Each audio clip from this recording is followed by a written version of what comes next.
ಕ್ರಿಸ್ತನನ್ನು ಪ್ರತಿಫಲಿಸುವಂತೆ ನಿಮ್ಮ ಆತ್ಮಗಳನ್ನು ವಾಕ್ಯದಲ್ಲಿ ಬಲಪಡಿಸುವ ಅನುದಿನದ ಧ್ಯಾನ. ಇಂದಿನ ಧ್ಯಾನದ ಶೀರ್ಷಿಕೆ ಅಬ್ರಹಾಮನ ಪ್ರಶ್ನಾತೀತವಾದ ವಿಧೇಯತೆ.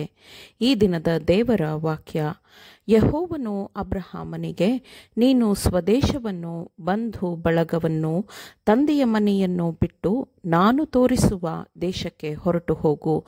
ನಾನು ನಿನ್ನನ್ನು ದೊಡ್ಡ ಜನಾಂಗವಾಗುವಂತೆ ಮಾಡಿ ಆಶೀರ್ವದಿಸಿ ನಿನ್ನ ಹೆಸರನ್ನು ಪ್ರಖ್ಯಾತಿಗೆ ತರುವೆನು. ನೀನು ಆಶೀರ್ವಾದ ನಿಧಿಯಾಗುವಿ ಎಂದು ಹೇಳಿದನು. ಆದಿಕಾಂಡ 12ನೇ ಅಧ್ಯಾಯ 1 ಮತ್ತು 2 ವಚನಗಳು.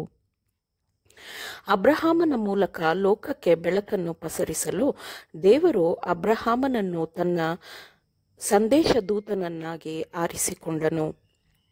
ದೊಡ್ಡ ಸಂಬಳ, ಹೆಚ್ಚಿನ ಮೆಚ್ಚುಗೆ ಮತ್ತು ಲೌಕಿಕ ಗೌರವವನ್ನು ಪರಿಗಣಿಸುವ ಪ್ರಸ್ತುತ ಲೋಕದ ಈ ಜೀವನದಂತೆ ಹೊಗಳಿಕೆಯ ನಿರೀಕ್ಷೆಗಳೇ ತುಂಬಿರುವ ಉಡುಗೊರೆಯೊಂದಿಗೆ ಅವನಿಗೆ ದೇವರ ವಾಕ್ಯವು ಬರಲಿಲ್ಲ.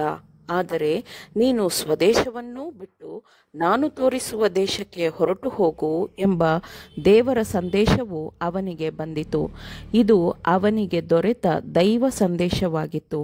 ಈ ಮೂಲ ಪಿತೃವು ವಿಧೇಯನಾಗಿ ತಾನು ಹೋಗಬೇಕಾದ ಸ್ಥಳವು ಯಾವುದೆಂದು ತಿಳಿಯದೇ ಹೊರಟನು.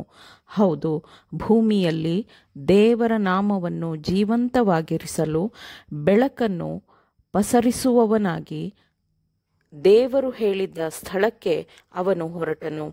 ಅಬ್ರಹಾಮನು ತನ್ನ ದೇಶ, ತನ್ನ ಮನೆ, ತನ್ನ ಸಂಬಂಧಿಕರು ಮತ್ತು ತನ್ನ ಆರಂಭಿಕ ಜೀವನಕ್ಕೆ ಸಂಬಂಧಿಸಿದ ಎಲ್ಲ ಆಹ್ಲಾದಕರ ಒಡನಾಟಗಳನ್ನು ತ್ಯಜಿಸಿದನು ಮತ್ತು ಅವನು ಯಾತ್ರಿಕನೂ ವಿದೇಶೀಯನೂ ಆದನು.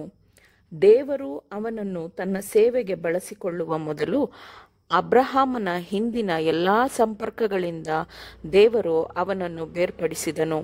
ಅವನು ಮಾನವ ಪ್ರಭಾವಗಳಿಂದ ನಿಯಂತ್ರಿಸಲ್ಪಡಬಾರದು ಅಥವಾ ಅವನು ಮಾನವ ಸಹಾಯವನ್ನು ಅವಲಂಬಿಸಬಾರದು ಎಂದು ದೇವರು ಭಾವಿಸಿದನು. ಅವನು ಹೊರಟ ನಂತರ ಈಗ ಅವನು ಪೂರ್ಣವಾಗಿ ದೇವರೊಂದಿಗೆ ಸಂಪರ್ಕದಲ್ಲಿದ್ದು ನಂತರ ಜೀವನದಲ್ಲಿ ವಿದೇಶೀಯನಾಗಿ ಇರಬೇಕಿತ್ತು. ಅವನ ಗುಣಸ್ವಭಾವವು ವಿಶಿಷ್ಟವಾಗಿ ಲೋಕದವರಿಗಿಂತ ಭಿನ್ನವಾಗಿರಬೇಕಿತ್ತು. ಅಬ್ರಹಾಮನು ತನ್ನ ಕಾರ್ಯವೈಖರಿಯನ್ನು ತನ್ನ ಸ್ನೇಹಿತರಿಗೆ ಹೇಳಿ ಅವರಿಗೆ ಅದನ್ನು ಅರ್ಥ ಮಾಡಿಸಲು ಸಾಧ್ಯವಿರಲಿಲ್ಲ, ಏಕೆಂದರೆ ಅವರೆಲ್ಲರೂ ವಿಗ್ರಹಾರಾಧಕರಾಗಿದ್ದರು. ಆತ್ಮೀಕವಾದ ವಿಷಯಗಳನ್ನು ಆತ್ಮೀಕವಾಗಿಯೇ ಗ್ರಹಿಸಬೇಕಿತ್ತು. ಆದುದರಿಂದ ಅವನ ಉದ್ದೇಶಗಳು ಮತ್ತು ಅವನ ಕಾರ್ಯಗಳೆಲ್ಲವೂ ಅವನ ಸಂಬಂಧಿಕರು ಮತ್ತು ಸ್ನೇಹಿತರ ಗ್ರಹಿಕೆಗೂ ಮೀರಿದ್ದವು.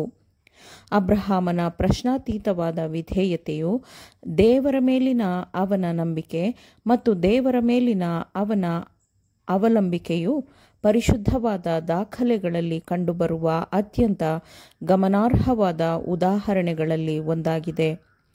ತನ್ನ ಸಂತತಿಯವರು ಕಾನಾನ್ ದೇಶವನ್ನು ಸ್ವಾಧೀನ ಮಾಡಿಕೊಳ್ಳಬೇಕು ಎಂಬ ಕಾರಣಕ್ಕೆ ಯಾವುದೇ ಹೊರಗಿನ ಚಿಕ್ಕ ಸಾಕ್ಷಿಯೂ ಇಲ್ಲದ ನೇರವಾದ ವಾಗ್ದಾನವನ್ನು ನಂಬಿ ದೇವರು ತನಗೆ ಹೇಳಿದ ಎಲ್ಲ ಷರತ್ತುಗಳನ್ನು ಪೂರ್ಣವಾಗಿ ಪ್ರಾಮಾಣಿಕವಾಗಿ ಒಪ್ಪಿಕೊಂಡು ದೇವರ ಮಾತನ್ನು ನೆರವೇರಿಸಲು ಅವನು ದೇವರು ಹೇಳಿದ ಕಡೆ ಹೊರಟನು.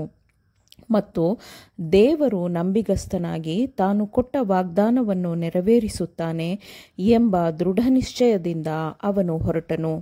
ಅಬ್ರಹಾಮನಿಗೆ ದೇವರು ಎಲ್ಲೆಲ್ಲಿ ಕೆಲಸದ ಕರ್ತವ್ಯವನ್ನು ಹೇಳಿದನೋ ಅಲ್ಲೆಲ್ಲ ಈ ಮೂಲ ಪಿತೃವು ಹೋದನು. ಅವನು ಭಯವಿಲ್ಲದೆ ಮರಳುಗಾಡಿನ ಮೂಲಕ ಅರಣ್ಯಗಳ ಮೂಲಕ ಹಾದು ಹೋದನು. ದೇವರು ಹೇಳಿದ್ದಾನೆ, ಆತನ ಮಾತನ್ನು ನಾನು ಪಾಲಿಸುತ್ತಿದ್ದೇನೆ, ದೇವರು ನನ್ನನ್ನು ನಡೆಸುತ್ತಾನೆ ಮತ್ತು ನನ್ನನ್ನು ರಕ್ಷಿಸುತ್ತಾನೆ ಎಂಬ ಒಂದೇ ಒಂದು ಆಲೋಚನೆಯನ್ನು ಮನಸ್ಸಿನಲ್ಲಿ ಇಟ್ಟುಕೊಂಡು ಅವನು ವಿಗ್ರಹಾರಾಧಕರ ದೇಶಗಳ ಮಧ್ಯದಲ್ಲೂ ಹೋದನು. ಅಬ್ರಹಾಮನಿಗೆ ಇದ್ದಂತಹ ನಂಬಿಕೆ ಮತ್ತು ವಿಶ್ವಾಸವು ಇಂದಿನ ದೇವರ ಸಂದೇಶಕರಿಗೆ, ಕೆಲಸಗಾರರಿಗೆ ಇರಬೇಕಿದೆ.